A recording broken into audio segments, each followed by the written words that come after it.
নমস্কার, আমি অর্ণব।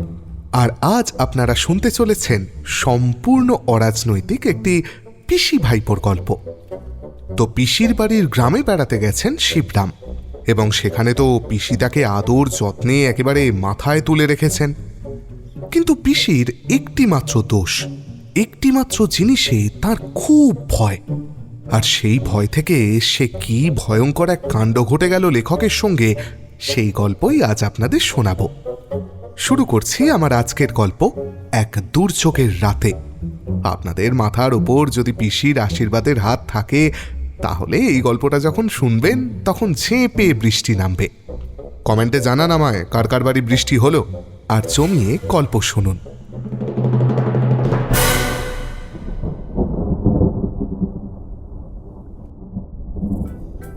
বিদ্যুৎ চমকানোতে ভারী ভয় পায় মেয়েরা, বিশেষ করে পিসি জাতীয় মেয়েরা। যদি পূর্বজন্মের অভিজ্ঞতায় কিংবা স্কুলের টেক্সট বুক পড়েও এ কথাটা আমার জানা থাকতো, তাহলে গরমের ছুটিতে মুকুন্দপুরে কখনোই আমি মরতে যেতাম না। অজপাড়াগাঁ মুকুন্দপুর, সাধারণত পিসিদেরই সেখানে বসবাস। বাবা বললেন, জান, অনেকদিন ধরে লেখালেখি করছে তোকে কবে সেই ছোটবেলায় দেখেছে, দেখতে চায় একবার। তারই কোলে পিঠে তুই মানুষ হয়েছিস। তাছাড়া তারিণীও খুব খুশি হবে। গরমের ছুটিটা সেইখানেই কাটিয়ে আয় না কেন? গান্ধীজিও তো বলেছেন ব্যাক টু ভিলেজ। তার মানে কি না, গ্রামাঞ্চলে ফিরে যাও আবার। বাবা দারুণ ভক্ত গান্ধীজির। আমি প্রতিবাদ করতে চাই, না না, তা কি করে হয় বাবা? ব্যাক টু ভিলেজ মানে হবে গ্রামের দিকে পিঠ ফেরাও, অর্থাৎ কিনা গ্রামের প্রতি বিমুখ হয়ে শহরেই তোমরা পড়ে থাকো। হ্যাঁ, তাই নাকি? এরকম ব্যাপার? বাবা মাথা চুলকোতে থাকেন। তাহলে ও দুই হয়, গ্রামেও থাকো শহরেও থাকো। মা ঘাড় নাড়েন, না না, তা কি করে হয়? ব্যাক টু ভিলেজ মানে হলো তোমার পিঠ দাও গ্রামকে, অর্থাৎ কিনা গ্রামকেই তোমার পীঠস্থান করো। তার মানে গ্রামে পিঠ দিয়ে পড়ে থাকো চিত হয়ে। মার বাক্যে বাবার উৎসাহ হয়। তবে তো আমি গান্ধীজি ঠিক ব্যাখ্যা করেছিলাম। আমার বাবা নিদারুণ ভক্ত গান্ধীজির। না না, গান্ধীর কথা তবে শুনতেই হবে তোকে। তাছাড়া এখন তো আমের সময়, পাড়াগাঁয়ে প্রচুর আম, কিনে খেতে হয় না জানিস। আম বাগানে গিয়ে হাত বাড়িয়ে দাঁড়ালেই টুপটাপ পড়বে। আরে হাতেই এসে পড়বে তোর, মাথাতেও পড়তে পারে যদিও। সেই যে রবি ঠাকুরের কবিতা আছে না, সেই মনে পড়ে জ্যৈষ্ঠের ঝড়ে আম কুড়াবার ধুম। হাত ছেড়ে মাথা নেড়ে শুরু করেছিলেন বাবা, কিন্তু ধুমেই এসে ধুম করে তাকে থামতে হয়। তারপর আর মনে পড়ে না কিছুতেই, না বাবার না আমার। আর মা কবিতার ধারই ঘেঁষেন না। মা ও জিনিস তার দু কর্ণের বিষ। যাক, অবশেষে রাজিই হলাম। না না, গান্ধীজির কথাই ঠিক নয়, অনেকটা রবীন্দ্রনাথের আশ্বাসেই। আমের আশায় আমার মুকুন্দপুর আশা। এসেই দেখলাম পিসিরা খুব ভ্রাতুষ্পুত্র বৎসল হয়, বিশেষ করে পিস্তুত ভাই বোন যদি না গজিয়ে থাকে। আমার আদর যত্নের অবধি থাকল না। মার কাছেও কখনো এত ভালোবাসা পাইনি। মনে মনেই আমি এর একটা ব্যাকরণ সঙ্গত সূত্র রচনা করে নিই। মা হচ্ছেন শুধুই মা, সীমার মধ্যেই থাকেন তিনি। কিন্তু পিসিমা, তাঁর পরিসীমা কোথায়? যাকে যা বলছিলাম আর কি, বিদ্যুতের সঙ্গে মেয়েদের ঘনিষ্ঠ সম্বন্ধ হয়তো আছে, কিংবা কিছু বৈদ্যুতিক অংশ তাদের মধ্যে থেকে যাওয়া অসম্ভব নয়। তা না হলে বিদ্যুৎ চমক শুরু হলে মেয়েরাও কেন চমকাতে থাকে? আমার মাকেও চমকাতে দেখেছি, বিনিকেও দেখেছি, কিন্তু পিসিমার মতো কাউকে না। একটা নেংটি ইঁদুরের সামনেও তিনি অকুত ভয়ে অটল থাকবেন হয়তো, কিন্তু বিদ্যুৎ চমকালে পিসিমা তক্ষুনি খান খান হয়ে ভেঙে পড়েছেন, একেবারে টুকরো টুকরো হয়ে, পিস বাই পিস। সেই দুর্যোগের রাতের কথাটা চিরদিন আমার মনে থাকবে। ভাবলে এখনো হৃদকম্প হয়। ক্যালামিটি কখনো একা আসে না, এটা খুবই খাঁটি কথা। সে রাত্রে আমার পিসেমশাই তারিণীবাবুও বাড়ি নেই, পাশের গ্রামে গেছেন জমিদারের ছেলের অন্নপ্রাশন, তারই নিমন্ত্রণ রক্ষা করতে। রাত্রে ফিরবেন কিনা কে জানে।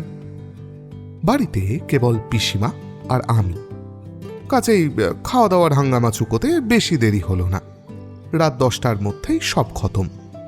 দরজা জানালার ছিটকিনি সমস্ত ভালো করে বন্ধ করবার পিসিমার হুকুম হয়ে গেল। আপত্তির সুরে আমি বললাম, দরজায় তো খিল এঁটেছি পিসিমা, কিন্তু যা গরম, জানলাগুলো বন্ধ করলে তো মারা যেতে হবে গো। পিসিমা বললেন, গরমে লোকে মারা যায় না, চোরের হাতেই মারা যায়, ডাকাতের হাতেই মারা পড়ে। জানলা খোলা রাখলে চোর ডাকাত লাফিয়ে আসতে পারে, তা জানিস? তার উপরে আবার উনি বাড়ি নেই, সামলাবে কে শুনি? যেন উনি বাড়ি থাকলেই সামলাতে পারতেন। হ্যাঁ, পিষে হতে পারেন, কিন্তু চোর ডাকাত ধরে পিষে ফেলবেন এতখানি ক্ষমতা তো ওর নেই। আমার মন্তব্য কিন্তু আমি মনে মনেই উচ্চারণ করি। ততক্ষণে পিসিমা কোনো জানলার একটা খড়খড়িও ফাঁক রাখেন না। কি আর করা, অন্ধকার ঘরে দারুণ কুমোটের মধ্যে ছটফট করতে করতে কখন একটু তন্দ্রার মতো এসেছিল। এমন সময় কড়কড় করাত। আচমকা জেগে উঠি হঠাৎ। তখনই ঘরের অন্য কোণ থেকে পিসিমার আর্তনাদ শোনা যায়, মন্টু, ও মন্টু! পিসিমা, কি হলো পিসিমা? চৌকির তলায় সে দিয়ে যা, চটপট, দেরি করিস নে যেন। আমি উঠে বসি। চৌকির তলায় সে দেবো কেন গো? ছোট লাফিয়ে এলো নাকি? কিন্তু দরজা জানালা তো বন্ধ, খড় তেমনি খুটখুট্টি, আসবে কি করে? খড়খড়ি ফাঁক করে তার ভিতর দিয়ে কি গলে আসতে পারে এ চোর? অন্ধকারের মধ্যে কিংকর্তব্য বিমূঢ় হয়ে ভাবতে থাকি। কি হলো, ঢুকেছিস? না তো পিসিমা, ঢুকিস নি এখনো? সর্বনাশ করলি তুই, ঢুকে পড় চটপট। কেন, কি হয়েছে পিসিমা? শোনো কথা, এখনো বলে কি হয়েছে? আকাশে বিদ্যুৎ আনছে যে, বাজ পড়ল শুনলি না? পিসিমা ক্ষেপে ওঠেন। এখন কি তর্ক করবার সময়? বলছি না ঢুকে পড়তে। পিসিমার মুখের কথা মুখেই থেকে যায়। কড়কড় করাত, দুম দুম শব্দ। সঙ্গে সঙ্গে বিদ্যুতের ঝলক জানালার ফাঁকে ফাঁকে ঝলসে ওঠে। মরল রে ছেলেটা, আমাকেও বেগরে মারল। তরঙ্গিনী পিসি তরঙ্গিত হতে থাকেন, চাপা কান্নার শব্দও আসে কানে। কি আর করি, হামাগুড়ি দিয়ে সেঁদুতেই হলো চৌকির তলায়। ঢুকেছি পিসিমা, করুণ স্বরে জানাই। ঢুকেছিস? বাঁচালি রে। ঝড় বৃষ্টি বজ্রপাতের সময় কি বিছানায় থাকতে আছে বাপ? শুয়ে পড়িসনি তো আবার চৌকির তলায়? না শুইনি, হামাগুড়ি দিয়ে আছি। হামাগুড়ি দিয়ে? কি সর্বনাশ! বিদ্যুৎ চমকানোর সময় কেউ কি হামাগুড়ি দেয়? হাত পা গুটিয়ে আসন পিড়ি করে সোজা হয়ে বস। উত্তমের সূত্রপাতেই কিন্তু সংঘর্ষ বাঁধে। উফ, কি করে বসবো বলো তো, চৌকি লাগছে যে মাথায়। ভারী বিপদ করলে, এই সময় চৌকি লাগছে মাথায়। পিসিমা চেঁচাতে থাকেন, এই কি চৌকি মাথায় লাগবার সময়? চৌকি মাথায় করে সোজা হয়ে বস। উফ, মাথা সোজা করা যায় না, বেজায় ভারী যে। পিসিমাকে আমি বোঝাতে চেষ্টা করি। পিসেমশাই আর আমি দুজনে হলে হয়তো পারা যেত, কিন্তু আমার একার পক্ষে, সত্যি আমার একার পক্ষে অত বড় চৌকি মাথায় করা অসম্ভব, দস্তুর মতোই অসম্ভব। আর কেবল মাথায় করা তো নয়, মাথায় করে বসে থাকা তার ওপর। কি করছিস মন্টু? পিসিমা হাঁক পারেন। কিছু না পিসিমা, চৌকির তলাতেই আছি, হাত পা গুটিয়ে বসেছি, তবে সোজা হয়ে নয়, ঘাটটা হেঁট করে বসে আছি। ঘাড় হেঁট করে? তবেই মারা গেলি। এ সময় মাথা সোজা রাখার নিয়ম যে, চৌকির তলাতেই থাকতে হবে, কিন্তু মাথা উঁচু করে তাকা চাই। তোকে নিয়ে কি করি বল দেখি? একেই দুর্যোগ, চৌকি কাঁধে করার জন্য এখন তোর পিসেমশাইকে আমি কোথায় পাই? অকস্মাৎ বিদ্যুতের চমকে পিসিমার বাক্য বাধা পায়। সঙ্গে সঙ্গে ভয়াবহ কড়াক্কড় আওয়াজ, আর পিসিমার যার পরনাই আর্তনাদ। হায় মা কালী, হায় মা দুর্গা, কি বিপদেই না ডেকে এনেছি চোরাটাকে, কি যে করি এখন, হায় মা। আমিও মনে মনে বলি হায় মা, দাঁতে ঠোঁট কামড়াই, কি করি এখন। ওদিকে পিসিমার চিৎকার, এদিকে 10 মণি চৌকি। ঐতিহাসিক ব্যক্তি তো নই যে অসাধ্য সাধন করতে পারবো। কণ্ঠমাদন মাথায় করার মতো অসম্ভব কাজ কেবল ওই ঐতিহাসিক চরিত্রগুলোই পারে। আমার কান্না আসে। আবার বিদ্যুতের ঝলকানি আর বজ্রপাতের শব্দ। দেখলি দেখলি তো, তোর গাড় হেট করে থাকায় কি সর্বনাশটা হচ্ছে। নিজেও মরবি, আমাকেও মারবি তুই। পুনরায় পিসিমা ফোঁসফোঁসানি শুরু করে। আমি চুপ করে থাকি। হ্যাঁ রে, উঠোনে ঘটি বাটি পড়ে নেই তো রে, তাহলেই আজ অক্কা পেয়েছি। পেতল কাঁসার বাসন, ভারী বিদ্যুৎ টানে। আমি কি গিয়ে একবার দেখে আসবো পিসিমা? এই তটস্থ দুরবস্থা থেকে যে কোনো পথে পরিত্রাণের সুযোগ পেতে চাই। পিসিমা একটু ঝাঁঝিয়ে ওঠেন। হ্যাঁ, বাইরে যাবি তুই এই বিপদের মুখে? কি আক্কেল বল দেখি তোর। তোর চেয়ে ঘটি বাটির দামটাই বেশি হলো আমার। একটু থেমেই আবার সেই প্রশ্নাঘাত। কি রে, তুই ঘাস সোজা করলি? করেছিস ঘাস সোজা? চৌকির তলায় থাকা এবং মাথা উঁচু করে থাকা যখন একযোগে সম্ভব নয়, তখন অগত্যা ওর আওতা বর্জন করে আমি বেরিয়ে আসি। এসেই হাঁপ ছেড়ে বাঁচি, উফ, এবং মাথাটা উঁচু করি। উফ, খাটটা কি টনটনি না করছে। দারুণ গরমে চৌকির তলায় প্রাণ একেবারে গলায় গলায় এসে গেছিল। ঘাড় উঁচু করেই আছি এখন পিসিমা, অকপটেই বলি। আহ, বাঁচিয়েছিস রে। পিসিমার স্বস্তির নিঃশ্বাস পড়ে। লক্ষ্মী ছেলে আমার, সোনা ছেলে, জাদু ছেলে, যা বলি শোন।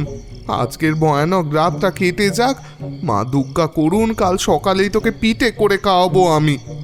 কি কি করছিস আবার? কিছু না, দেশলাই জ্বালছি পিসিমা, লণ্ঠন ধরাবো। যা অন্ধকার, কিছুই। কি সর্বনাশ, এই সময় কেউ আলো জ্বালে? পিসিমা শশব্যস্ত হয়ে ওঠেন। আলোয় যেরকম বিদ্যুৎ টেনে আনে তেমন আর কিচ্ছুতে নয়, নিভিয়ে ফেলে কুনি এই দণ্ডে। দেখলি তো কি কি করলি তুই, আবার বাজ পড়ে। আমি কি করলাম পিসিমা? ও তো আপনিই হচ্ছে। দেশলায় বিদ্যুৎ ট্রেনে আনে কিনা তা তুমি জানো, কিন্তু সৃষ্টি তো করতে পারে না। আমি একটু বিরক্ত হই, বলি, এই কি বক্তৃতা করবার সময়? তুই কি মরতে চাস? আমাকেও মারতে চাস তুই সঙ্গে? আমি চুপ করেই থাকি, কি বলবো। আচ্ছা, সেই সপ্তবজ্র নিবারণের মন্ত্রটা তোর মনে আছে? চেঁচিয়ে চেঁচিয়ে বলতে থাক। বজ্রাঘাত থেকে বাঁচতে হলে, উফ, কি বিচ্ছিরি রাত। কালকে সকাল দেখতে পাবো কিনা মা কালী জানেন। কই পড়ছিস না তো মন্ত্র? মন্ত্রটা আমি জানি না তো, পড়বো কি বলতো? উফ, কি মুখ্য ছেলেটা রে, এও জানিস না? স্কুলে কি ছাই শেখায় তোদের? অশ্বত্থামা, বলি, ব্যাস, হনুমন্ত, বিভীষণ, কৃপাচার্য, দ্রোণাচার্য, সপ্তবজ্র নিবারণ। ঘন ঘন আওড়া আওড়া। অশ্বত্থামা, বলি, ব্যাস, হনুমন্ত, বিভীষণ, কৃপাচার্য, দ্রোণাচার্য, সপ্তবজ্র নিবারণ। অশ্বত্থামা, বলি, ব্যাস, হনুমন্ত, বিভীষণ, কৃপাচার্য, দ্রোণাচার্য, সপ্তবজ্র নিবারণ। আওড়াতেই থাকি, কি আর করব। শ্লোক পাঠের মধ্যিখানে আর এক দুর্ঘটনা। পিসিমার পোষা বেড়ালটা কখন আমার পায়ের তলায় এসে হাজির হয়েছে। বেড়ালে আমার ভারী আতঙ্ক। লাফিয়ে উঠি আমি। বেড়ালের হাত থেকে বাঁচবার চেষ্টায় বেড়ালের গায়ে পা চালিয়ে দিই। মন্টু চাপা পড়ে বেড়ালটাও ত্রাহি ত্রাহি করে। ধুর তোর, অন্ধকারে আমি যে ধারেই পা বাড়াই সেখানেই বেড়াল। ও যেন একেবারে একাই 100, সর্বদা পায়ের সঙ্গে লেপটেই আছে। পদে পদে এরকম বেড়ালের উৎপাতের চেয়ে বজ্রপাতও আমি সহনীয় জ্ঞান করি। মন্টু! পিসিমার শাসনের কণ্ঠ শোনা যায়। এই কি আমাদের সময় আবার বেড়াল ডাকা হচ্ছে তোর? আমি তো ডাকিনি পিসিমা। তবে কে ডাকতে গেল শুনি? তোর পিসে মশাই? এমন মিথ্যেবাদী হয়েছ কেন তুমি? ছি, লিখে দেবো দাদাকে চিঠিতে যে তোমার ছেলে যতই বড় হচ্ছে ততই। সত্যি বলছি পিসিমা, আমি ডাকিনি। আমি ডাকবই বা কেন? বেড়াল। আমার কথা শেষ হতে পায় না। বল, কে বেড়াল ডাকলো তবে আমাকে বল, কার এত শখ হয়েছে? ভূতে ডাকতে গেল নাকি? পিসিমার কণ্ঠস্বর কঠোর হয়। না মানে বেড়াল নিজেই ডেকেছে। হ্যাঁ? আবার পিসিমার আর্তনাদ। তিনি যে বেশ বিচলিত হয়েছেন অন্ধকারের মধ্যেই তা আমি টের পাই। বেড়াল তবেই সেরেছে, আমাদের আর রক্ষে নেই আজ তাহলে। বেড়াল ভারী বিদ্যুৎবাহী, বেড়ালের রোঁয়ায় রোঁয়ায় বিদ্যুৎ বইতেই তো লিখে দিয়েছে সেটা। কি সর্বনাশ! হে মা কালী, হে মা দুর্গা, হে বাবা অশ্বত্থামা, হে বাবা বলি, হে বাবা ব্যাস। বাবা নয় পিসিমা, বাবারা। আমি ওকে সংশোধন করে দিই। তুমি বহু বচন বলছো তো পিসিমা? উফ, এই সময় আবার ইয়ার কি? পিসিমা ধমক দেন। হে বাবা হনুমন্ত, হে বাবা বিভীষণ, হে বাবা জাম্বুবান, ছোড়াটাকে বাঁচাও বাবা, অবধ ছেলের অপরাধ নিও না। কর কর করাত, বম বম বমাত। পিসিমা যান খেপে। কিরে তুই এখনো দৌড়ে রেখেছিস বেড়ালটাকে? ছুঁড়ে ফেলে দে, ছুঁড়ে ফেল ওকে এই দণ্ডে। ছুঁড়ে ফেলা শক্তই হয়, কারণ বিড়ালটাকে ধারণ তো করিনি। কিন্তু পিসিমার আদেশ রাখতেই হবে, যে করেই হোক রাখতে হবে। অন্ধকারেই আন্দাজ করে বেড়ালটার উদ্দেশ্যে এক শুট ছাড়ি। শুট লাগবি তো লাগ একটা তেপায়ার টেবিলে, তাতে ছিল পিসেমশাইয়ের ঔষধপত্রের শিশি। যত রাজ্যে শৌখিন ব্যারাম সব পিসেমশাইয়ের এক চেটে। সেই এক ধাক্কাতে এই টেবিল চিৎপাত আর শিশি বোতল সব চুরমার। পিসিমা গোঁ করতে থাকেন। অজ্ঞান হয়ে গেলেন কিনা এই ঘুটঘুটির মধ্যে তা তো আর বোঝবার জো নেই। কিন্তু যখন জানেন যে ঘরের মধ্যে বজ্রপাত হয়নি, নিতান্ত ওই টেবিল পাত, তখন তার গোয়ানি থামে, সামলে ওঠেন আপনি। যাক, ভগবান খুব বাঁচিয়েছেন এবার। ওটাকে ঝেড়ে ফেলেছিস তো? বেশ করেছিস। অন্য সময় হলে তার আদরের মেনির গায়ে কাউকে হাত ঠেকাতেও দেন না, কিন্তু এখন বিদ্যুতের সামনে বিড়ালের ওপরেও পিসিমারা চিত্তির নেই। তো এক কাজ কর মন্টু, ওই তেপায়টার উপর খাড়া হ। কাঠের ভেতর দিয়ে বিদ্যুৎ চলাচল করে না তো। চেয়ারে কিংবা টেবিলের ওপর দাঁড়ানোই এখন সবচেয়ে নিরাপদ, বুঝলি? কি হলো, দাঁড়িয়েছিস? না। কি দোষী ছেলে রে বাবা, দাঁড়াসনি এখনো? তুই কি আমাকে পাগল করে দিবি নাকি? হেমা দুর্গা, হেমা। দাঁড়িয়েছি পিসিমা। বিদ্যুতের ঝলক, দুম দাম দমাদ্দম, কর কর করাত। ও বাবারে, আবার এমন দুর্যোগের রাত কাটলে হয়? দোহাই মা দুর্গা, তোর পিসে মশাই ফিরে এসে আমাদের জ্যান্ত দেখবেন কিনা কে জানে। পরে ছেলেকে টেনে এনে কি বিপদেই যে পড়লুম, দাদাকে আমি কি কৈফিয়ত দেব বলতো? আমি সন্তর্পণে আর সসংকোচে ক্ষীণপায়া তেপায়ার ওপর সসেমিরা হয়ে দাঁড়িয়ে থাকি। নীরবে পিসিমার কাতরোক্তি শুনি। মন্টু, ভূমিকম্পের সময় কি করে রে? শাঁখ ঘন্টা বাজায়, তাই না? ওতেই ভূমিকম্প থেমে যায়, নয় কি? ঝড় বৃষ্টি কি ভূমিকম্প চেয়ে কিছু কম মারাত্মক বলতো? আয়, আমরা দুজনে মিলে শাঁখ ঘন্টা বাজাই, তাহলে ঝড় বৃষ্টিও থামবে, বজ্রপাতও বন্ধ হবে। শাঁখ এই কুলুঙ্গিতেই আছে, আমি নিচ্ছি। ওদা থেকে ঘন্টাটা বরঞ্চ তুই পেরে আন। কিরে, অন্ধকারে পারবি তো? অন্ধকারেই আমি ঘাড় নাড়ি। এনেছিস? বড্ড দেরি করিস তুই, বাঁচতে আর দিলি না আমাদের। তাকের এবং শাঁখের অন্বেষণে আমি 3টে চেয়ার উল্টাই, গোটা কত গেলাস ফেলি, জলের কুঁজোকে নিপাত করি। তারপর মনে পড়ে শাঁখ আনার দায় আমার নয়, পিসিমার। আমার এখতিয়ারে হচ্ছে ঘন্টা। ঘন্টাটাকে হাতিয়ে বলি, এনেছি পিসিমা। বেশ বেশ, এবার ওই তেপায়টার উপর দাঁড়া, খুব জোরে জোরে পেট, আকাশে যেন দেবতারা শুনতে পান। হ্যাঁ, আমি শাঁখ বাজাচ্ছি। পিসিমা শাঁখ বাজান আর আমি ঘন্টা পিটি। পিসিমা কষে বাজান, আমিও প্রাণপণে পিটি। কানের সমস্ত পোকা বেরিয়ে আসে আমার। হঠাৎ করে জানালাটা খুলে যায়, একটা ছায়ামূর্তি যেন ঘরের মধ্যে লাফিয়ে পড়ে। ওমা, চোর নাকি? পিসিমা ভয় কাঠ হয়ে যান। আমিও ঘন্টাবাদ্য থামাই। ছায়ামূর্তি বলে, কি হলো, ডাকাত পড়েছে নাকি? তোরা কি লাগিয়েছিস বলতো? এমনটে, এসব কি কাণ্ড তোদের? কিছু না, বিদ্যুৎ চমকাচ্ছে পিসেমশাই, কাতর কণ্ঠে আমি জানাই। বিদ্যুৎ? আকাশে মেঘের চিহ্ন মাত্র নেই, বিনা মেঘেই বিদ্যুৎ। এমন খাসা চাঁদনি রাত, আর তোদের কাছে বজ্রপাত। বাইরে এসে দেখ দেখি। তাই তো, বাইরে তাকিয়ে দেখি পরিষ্কার ধবধবে জ্যোৎস্না। আমিও পিসিমা দুজনেই দেখি।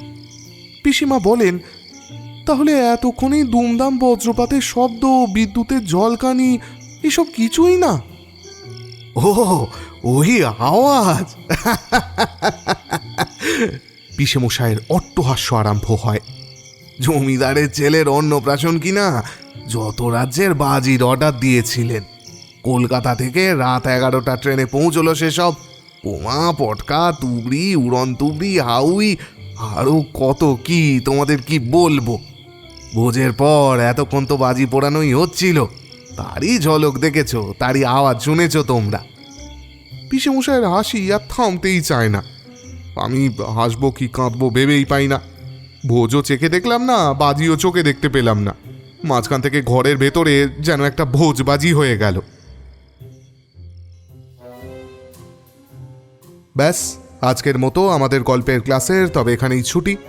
এবার আপনারা বলুন দেখি, এই ছোট্ট ছোট্ট হ্যাপিনেসের ডোজগুলো আপনাদের লাগছে কেমন? প্রচণ্ড ক্লান্তি বা বোরডামে যখন রিল্যাক্সেশনের জন্য বেশি সময় নেই হাতে, একটু স্বস্তি পাচ্ছেন কি? যদি পেয়ে থাকেন অবশ্যই লাইক, কমেন্ট, শেয়ার, সাবস্ক্রাইব করুন। আর আমাকে জানান, আর কোন মন ভালো করা গল্প আপনারা শুনতে চান, কার লেখা গল্প আপনারা শুনতে চান। আপনারা লিখুন, আর আমি আজকের মতো কেটে পড়ি। সবাই দারুণ মজায় থাকুন আর হাসতে থাকুন। শুভরাত্রি।